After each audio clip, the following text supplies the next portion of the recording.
City News is brought to you by East Brewster Lawyers Rotorua, celebrating 100 years of legal excellence and innovation.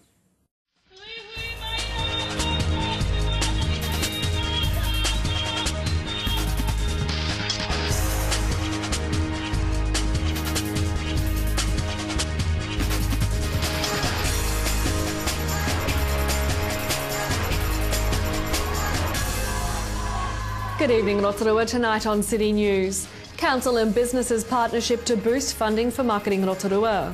Locals get the chance to see behind the scenes at Rotorua International Airport. And we host two of the Steamers ITM Cup games this season at the International Stadium. Rotorua District Council and local tourism businesses are joining force in an innovative partnership to boost funding levels for future tourism marketing programs for the city. Destination Rotorua Marketing CEO Oscar Nathan says the strategy means businesses benefit around the reach and longevity of promotions like the famously Rotorua campaign and Hidden Hotspots internet promotion. The Rotorua Tourism Committee and industry representatives have developed a formula for voluntary industry contributions to the fund, which would see 70% coming from the tourism attraction sector and 30% from accommodation operators. Rotorua Tourism Committee Acting Chair Bruce Thomason said the Council's decision was a great endorsement of efforts of local industry to fully embrace partnership investment in marketing programs. He says the industry initiative and the Council's commitment to maintain current funding levels for tourism marketing will substantially grow the marketing pie. The Rotorua International Airport and Bay Trust Rescue Helicopter Joint Open Day is on this Sunday.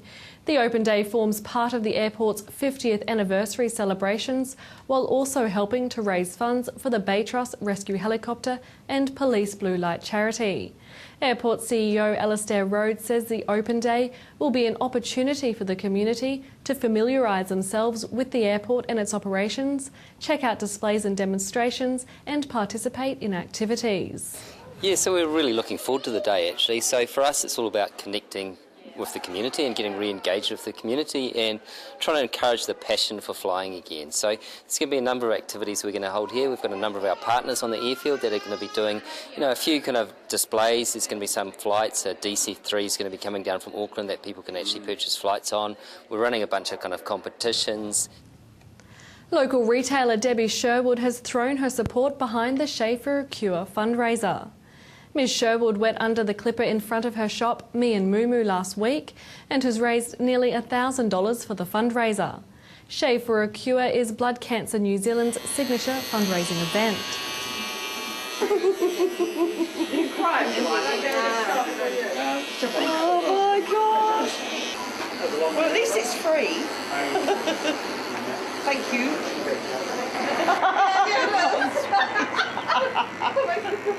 Your face, Mum. Such a cause. Yeah, it is. Got to be brave. And congratulations to Rotorua dairy farmer Chris Patterson, who was named the Dairy Women's Network 2014 Dairy Community Leadership Award winner at its annual conference in Hamilton.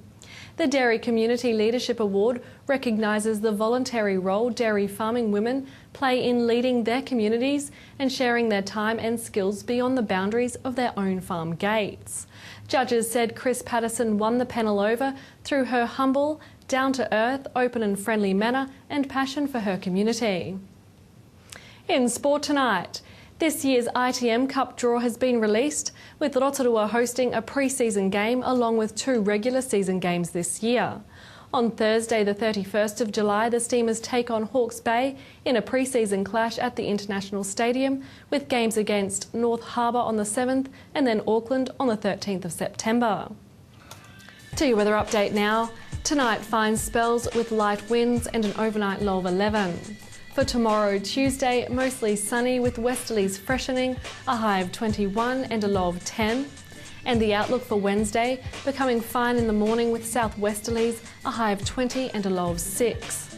And the marine weather for Tuesday, westerly 10 knots developing in the morning and then rising to 15 knots in the afternoon, with waves less than half a metre and fine spells.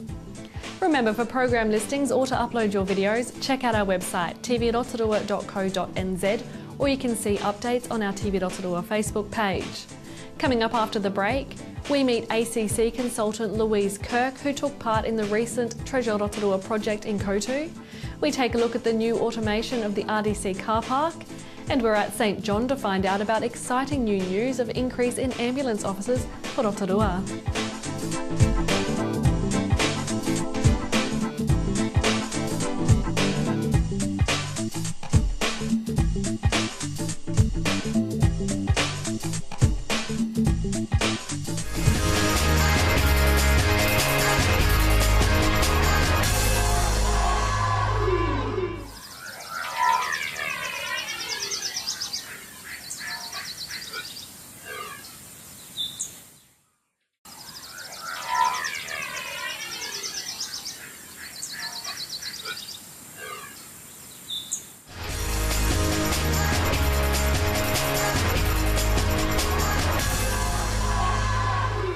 Well, if you're a worker here in the CBD of Rotorua and finding the park has always been an issue for you, the RDC has offered our solution.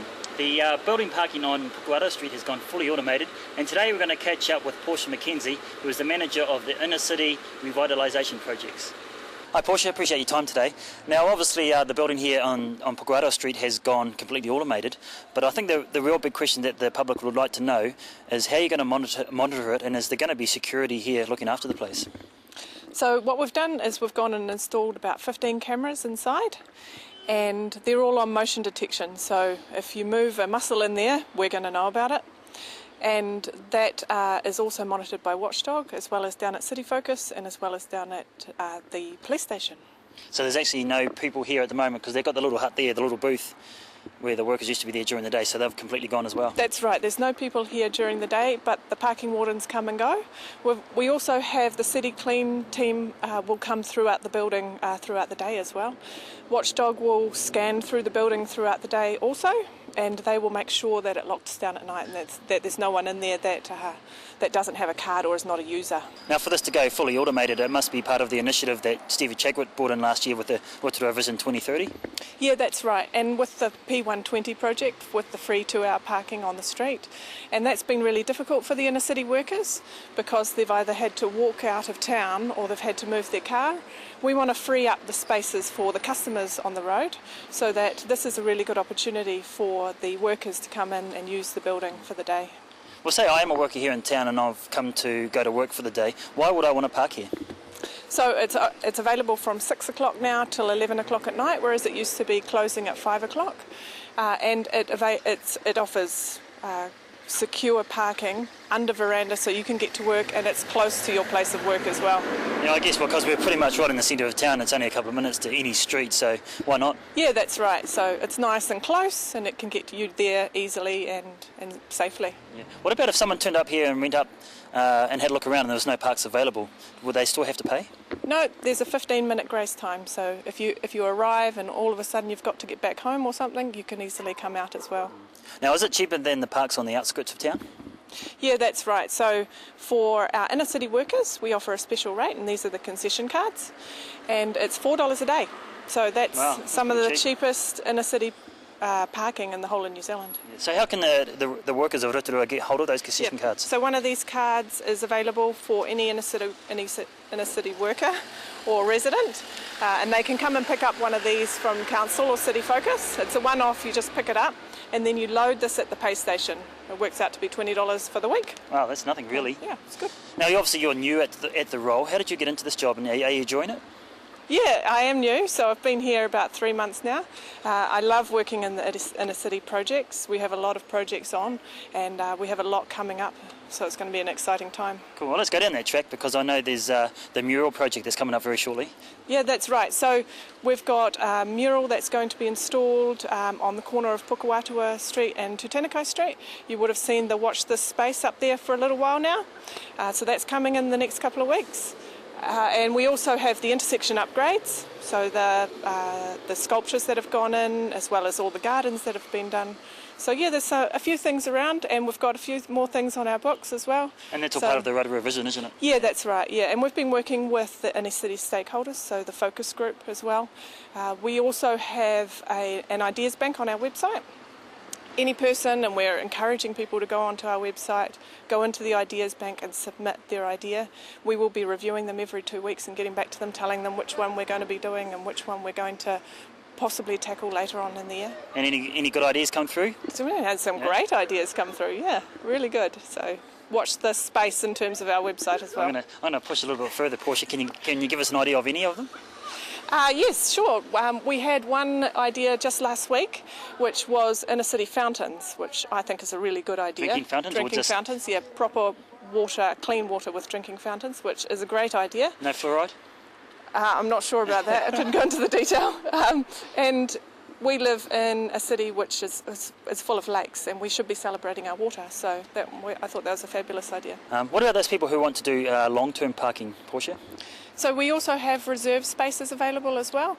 That allows users to come and go as they please during the day, but also to use it on the weekends. They will have cards which they'll be able to swipe to get into the doors as well, so that they can come anytime after hours. And we also have motorbike parking available. So as you can see here, the barriers have been shortened so that you can just quickly slide past the barriers as well. We have 2 spaces available up there for motorbike parking, and it's for free. Free, wow. Free. Motorbikers will be pretty proud of that. Yeah, so it's undercover for them. Bicycles can also come in as well, and I've installed some bike racks up there as well. So. Nice. All right, Portia, we're almost out of time now, but since you're looking after the building, do you park here as well? Yeah, of course I park here. It's easy for me to walk to my work, and I know that people are watching on the cameras as I arrive and leave. So you feel safe? Yeah, that's right. Good stuff. Appreciate your time. Thank you. Thank you.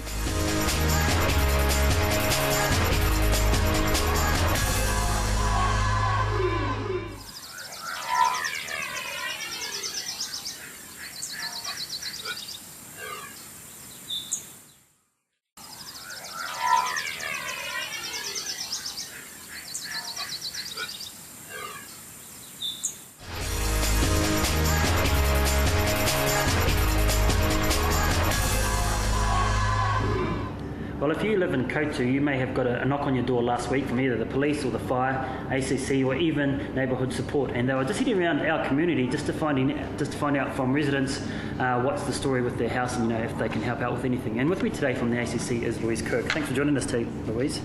Now, I would imagine some people here in Koutu would have got a bit of a fright when they had the police or the fire knocking on the door, because usually when something like that happens, it's not always good news. So what was the idea? Why are all these people knocking on the doors in Koutu? Actually, you are right. People do get a bit of a fright when police and fire service personnel knock on their door. But for us, we actually had a launch to let our Koutu residents know that we were coming this week to do a promotion around home safety, how to keep themselves and their whānau safe in their homes. And also we sent out flyers, so as a warning to not as a warning, just an advance notice of our wanting to come into the community. What I would like to say is that this Safe as Houses Te Pau o Te Kapua, is the name given by our Koutu community, was an initiative that was actually started by our Koutu community. They actually approached us as providers to see what we could do to assist them with making their homes safer in Koutu. That sounds like a big project, because there's a lot of houses in Koutu. Yeah, it's cool. Yes, we would have liked, ideally we would have liked to have seen all the residents of Koutu, but this project had a time limit. We did it over a week, and we targeted 500 homes, wow, of which we were able to visit 350 of our residents. And what was the sort of things that you guys talked about when you knocked on the doors and someone opened the door? From a police perspective, it was about how to keep you and your family safe from prospective burglars, home security. So we asked residents if they had security lights, particularly our elderly. From an ACC perspective, mine was about safety within the home, so trips, slips and falls within the home, how they can keep themselves safe from potential injury from falls within the home.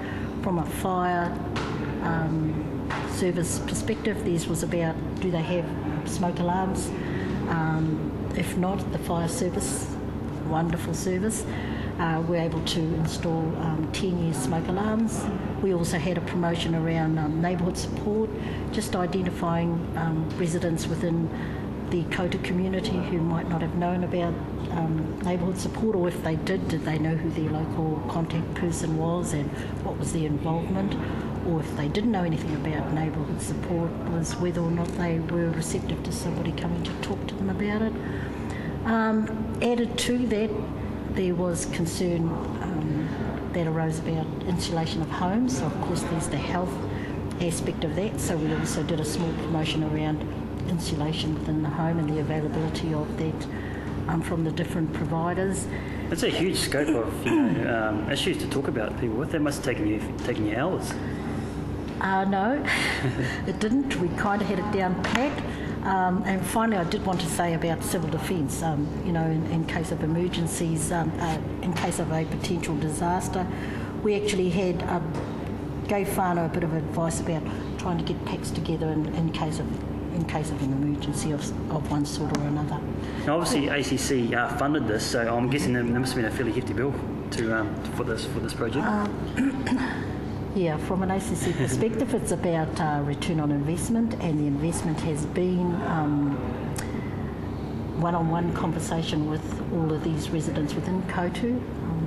As I say, we were targeting 500 homes, and being able to actually interact with 350 families is a huge return on investment, and worthwhile because there is a spin-off effect from this Safest Houses promotion, because from that we were able to identify other issues within whānau, again particularly our elderly who might not have like security lights.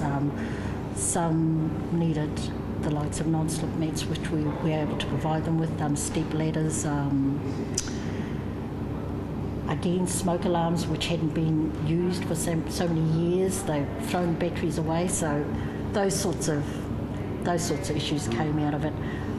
And one just recently was a rat problem that we happen to have near some of our homes, where Blackberry adjacent to our fence lines, and being able to address, how can we assist the community with trying to address those sorts of problems. Yeah. Well, we're almost out of time, Louise, but thank you for what you guys are doing in the community, because I live in Kota, and it's important. I didn't get a knock though. I didn't get a knock on the door though.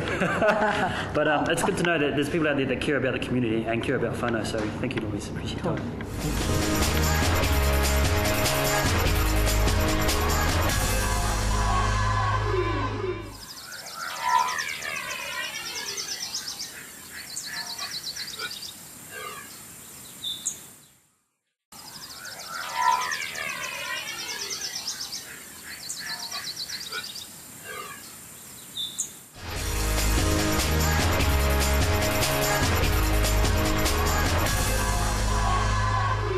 Well, Appeal Week is coming up next month for St John here in Rotorua, and it's your opportunity to give back.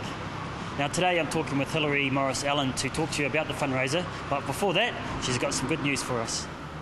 Hi Hilary, thanks for joining us today. Now you guys here at St John do an awesome job in our community, but you've got some great news for the residents of Rotorua. Absolutely. We've just been, it's just been announced that we've got 2 extra staff joining the establishment here, and that's just fantastic news. It's going to mean that we can put in a 3rd truck on during the day, and that would just be a great response for us within the city. We can get to patients quicker, we can give them a better quality of service. So it's excellent news for us. We've been looking forward to it for a while. Wow, that's fantastic. Now obviously to get more staff, you've obviously had to get some funding. So where did that come from?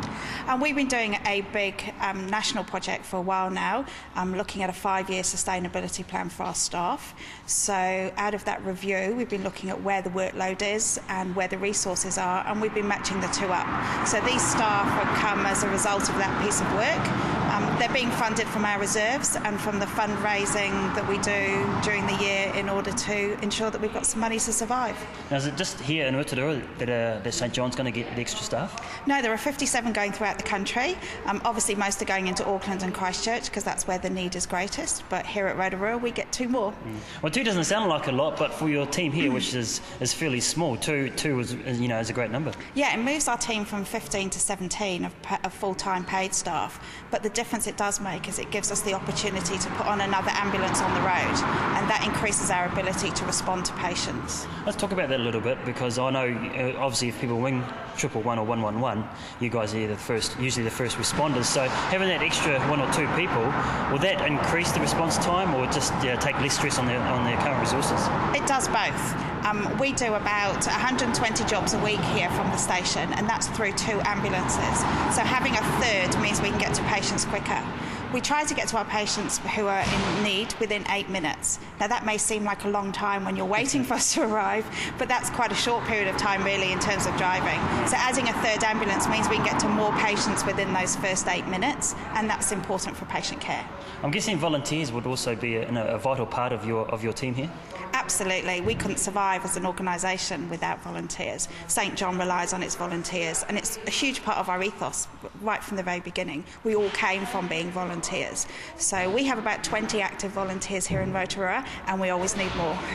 Yeah. Is it something that is quite easy to do, or how much training is involved? It's quite a bit of training involved in being a volunteer, because our volunteers are trained to the same level as our paid staff. Wow. So we're putting a quality service onto the road here. So that's an important part of what they do. And our volunteers are just our normal team members. They come, they do a shift the same as everybody else. They treat patients the same as our paid staff do. So they do need to put some effort in and some training in, but it's fantastically rewarding. Is that training done here in-house or in Rotorua or somewhere else in the country? All 3. So it depends on what they're doing. We run station training here on a regular basis. With having facilities here in Rotorua, we can often run our major training courses here, and sometimes our staff do have to go away to other places, but that's generally rarity because we're lucky here in Rotorua. Being in the centre, everyone else comes to us. Now, apart from your volunteers, obviously donations helps St John ticking along, so is there somewhere that people can help with that? Absolutely. I mean, we are a charity and people don't often remember that. So we are totally reliant on donations coming in to ensure that we can supply the services that we do, not just the ambulance service, but all the other things as well. I mean, we do get some funding from the government, particularly if we go to accidents, but donations are critical. We have our appeal week, which is in April, where members of the public can donate. You'll see us on the street and those kind of things. Any bequests that people would like to leave us in their will are gratefully received. Any major donations are fantastic to us. They pay for a lot of our equipment, like our ambulances and our defibrillators, the key elements that we need, and they ensure that we can continue to deliver the level of service that we do. I can imagine the equipment that you mentioned, the defibrillator and the ambulances, that's some serious coin, isn't it? Yes, but every little bit helps. I mean, if you can give us $5, that helps towards a whole series of things that we need. If you can give us $250,000, fantastic. We can have a new ambulance. Thank you very much. Now, obviously, people are going to be knocking on the door looking for donations for St John during your appeal week. Can people come in here and make donations if they miss someone coming to their door? Absolutely. You'll find us in the street. They can go online and make a donation. So if they go to www.stjohn.org.nz, then there is a way there that they can make donations online. They can come into the office here any day and we'll happily accept their donation. Good stuff. Well, I'm sure our Rotorua viewers are, they're very grateful for what you guys do here, and I'm sure they'll make donations. So we appreciate your time, and like I said, you guys do a fantastic job in the community. Thanks very much. Thanks, Laurie. A fantastic job indeed done by St John in our community. And if you have any news to share with us, give the station a call on 073488 984, or you can email news@tvrotorua.co.nz. And to watch the show again, go to tvrotorua.co.nz and click on Latest City News. Thanks for watching tonight. From all the team here at City News, ko Maria.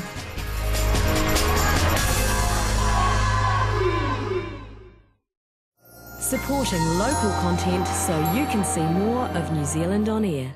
City News was brought to you by East Brewster Lawyers Rotorua, celebrating 100 years of legal excellence and innovation.